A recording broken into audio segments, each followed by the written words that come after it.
This clip is from my conversation with near-death experience researcher Don Winter, an author, former military intelligence officer, and investigative journalist for shows like 48 Hours, Dateline, Nightline, Discovery Channel, and the BBC, who has solved countless murders and studied thousands of near-death experiences to understand what really happens when we die.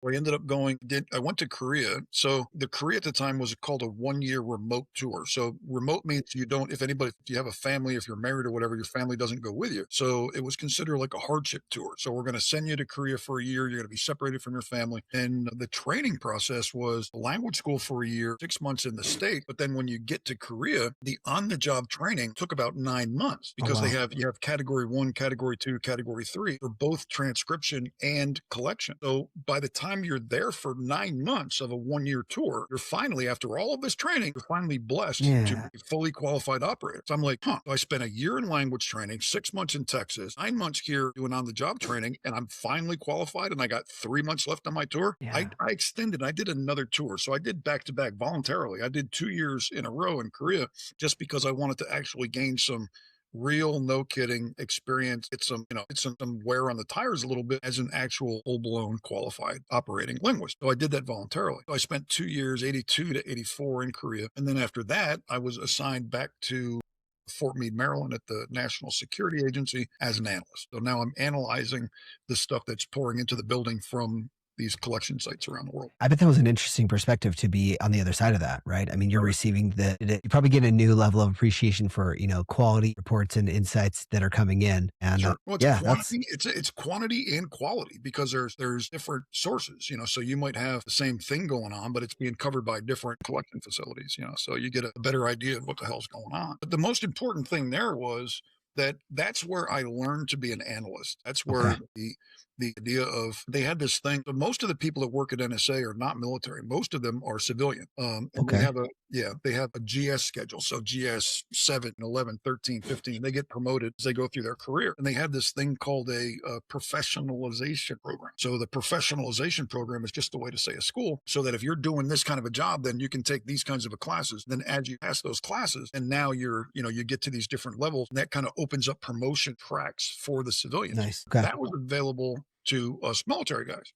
So they said, well, you can go to the schoolhouse and you can take these classes. I was like, really? I can go? Okay, great. So I signed up for everything I can get my hands on. It was really interesting stuff. And I would so if it's Monday morning at 9 o'clock in the morning, I got to be, instead of going to my regular job, I go to the schoolhouse and I'm there for 3 hours. And then I would rack up these credits. The credits were not college credits or anything, but I was more interested just in the subject matter itself. So I took as many of those as I could get my hands on. And I just like doing different things. There's a thing called the National Security Operations Center, or NSOC. So this is a 24/7 facility. The lights are always on. At the time anyway, it was a big, you can imagine from the movies, a huge room with a lot of computer screens, no windows and no lights, because everybody's in there is working 24/7. It's a 24/7 operation. So they don't want you to know if the sun's up. It's kind of like in a casino, it's better if you don't know that it's 2 in the morning, because these guys are, a lot of them. And they had I want to say 3 guys that were assigned there for 3 different shifts.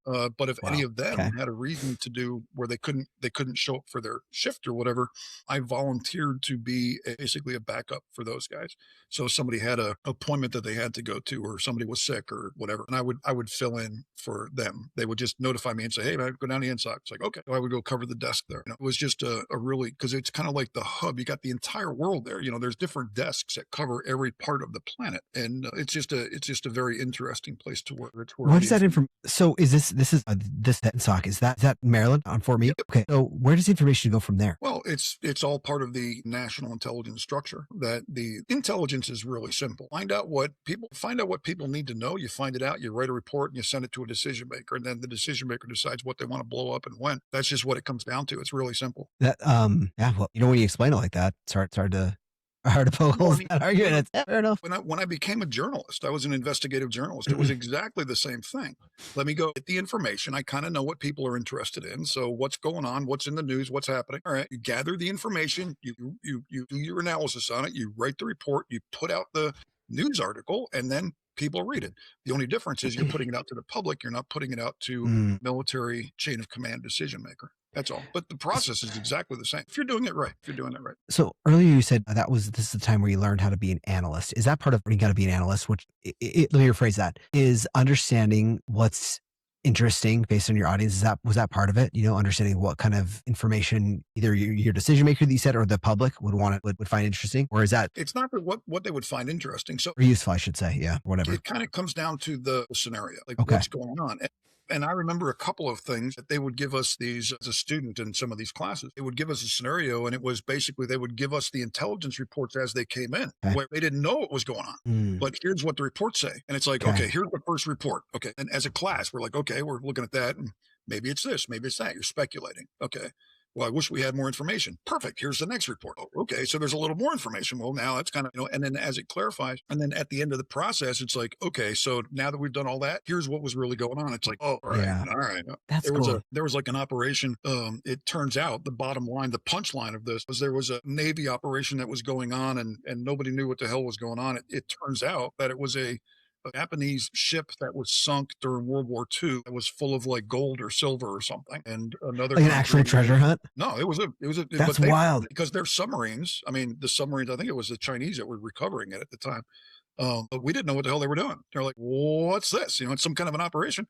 But then again, that's the process that they went through. It's like, here's the the information as it came dribbling out. That's and then the wild. bottom line was, well, after World War II, the U.S. submarine torpedoed this ship that was supposed to be medical supplies or something, but it turns out it was full of gold. So now the Chinese are recovering it. That was the actual scenario. But it was pretty cool. That kind of thing. That's really cool. The thing is, the point of it, as an intelligence analyst or reporter, it's like you got to know what you know. You got to know what you don't know. You got to know, factor in things like there was one situation that I don't want to go into the details of it, but it really came down is, well, what it was kind of a pressure situation between countries. And we didn't know what the other guys were going to do. And the answer from an intelligence point of view was we were able to determine that the guy in the other country, the decision maker in the other country, hadn't made up his mind yet. Wow. That's why we didn't know we didn't know what they were going to do, because he didn't know what they were going to do. And that's hard, man. That's a tricky situation to be. Sure. Gosh, that's a tricky situation to be in. If you're in an intense situation and you're like, what is he going to do? And he doesn't know what he's going to do. Because he's facing the same dilemma, The U.S. was putting pressure on, and it's like, how's he going to respond? He's like, I don't know. So you could sit around and you can speculate all day long, but he's doing the same speculation. What if I do this? What if I do that? He hadn't made up his mind. That's and intense. That kind of stuff happens all the time. I'm sure. So I have a question. This is treasure hunting thing.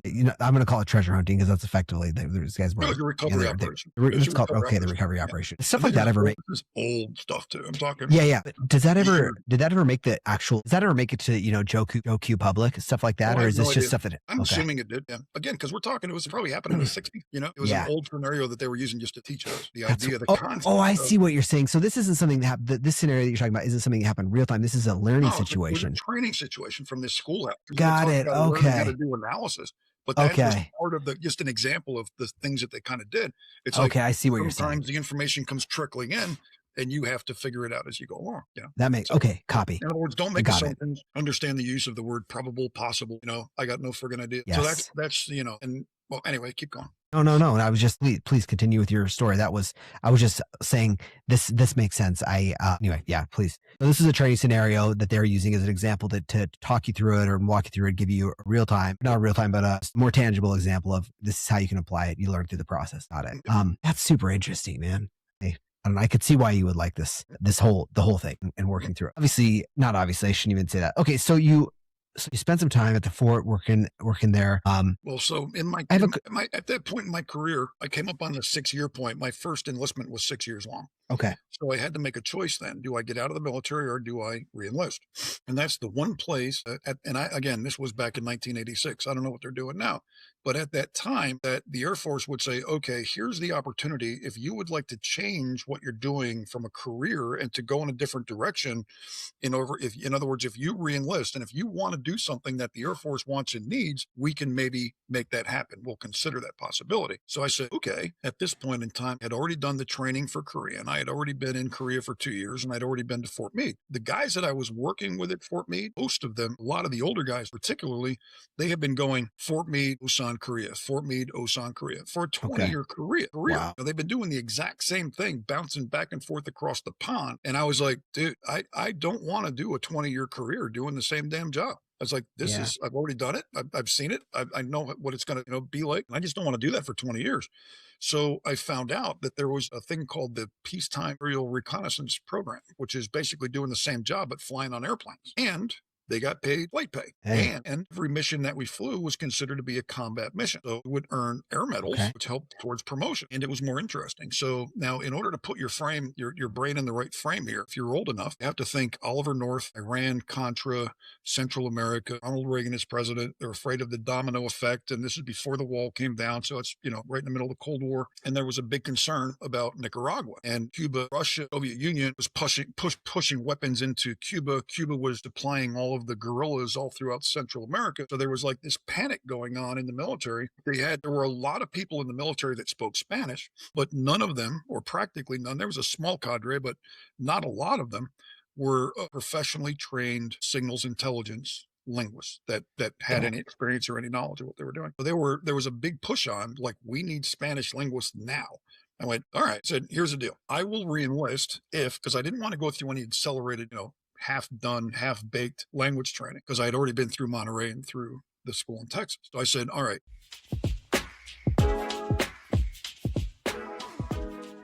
This was a short clip from the 4Fs podcast where I sit down with founders, veterans, and executives, world-class experts that you won't hear on every other show to talk about leadership, entrepreneurship, and personal reinvention.